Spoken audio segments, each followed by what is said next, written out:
The Dark Tsunami, the day Boston drowned in molasses. We often use the phrase slow as molasses to describe something lethargic. But on a warm January afternoon in 1919, the people of Boston learned that physics has a sense of irony. They discovered that molasses, thick, sticky, sweet molasses, can move at 35 miles per hour, destroy elevated train tracks, and kill 21 people in a matter of seconds. Chapter 1. The Tank on Commercial Street. The year was 1919. World War I had just ended, and Prohibition was looming on the horizon.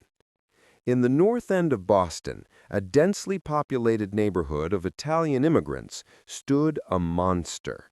It was a massive steel storage tank owned by the Purity Distilling Company. It was 50 feet tall, 90 feet in diameter, and capable of holding over 2 million gallons of molasses. This wasn't the syrup you put on pancakes. This was industrial-grade molasses, destined to be fermented into industrial alcohol for munitions or rum. The tank was a ticking bomb. It had been built hastily in 1915 to capitalize on the war effort. Locals knew it was dangerous. It leaked so badly that the company painted the tank brown to hide the... Chapter 3. The Wave. When the tank burst, it unleashed a kinetic nightmare. A wall of molasses, estimated to be 25 feet high, 7.6 meters, roared into the streets. Because molasses is 40% denser than water, this wasn't like a water flood. It acted like a solid mass, a sledgehammer of sludge. The wave hit with such force that it pushed a firehouse off its foundation, smashed buildings into kindling, snapped the girders of the elevated railway, leaving a train hanging precariously over the abyss. This was not a slow seep.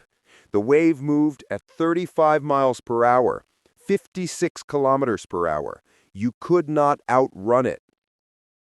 Chapter 4. The Amber Trap. The horror of the flood was unique.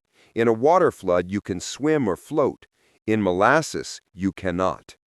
As the wave cooled in the winter air, it became more viscous. It turned into quicksand. People caught in the wave were not just drowning, they were being glued in place. Horses were arguably the most tragic victims. Struck by the wave, they were mired in the goo. As they struggled, they sank deeper. Police officers eventually had to walk onto the sticky streets and shoot the horses to end their suffering, as they could not be pulled out. Pasquale Jantosca, a 10-year-old boy, was collecting firewood near the tank. The wave engulfed him instantly. Maria Di Stasio, another child, was crushed by the debris carried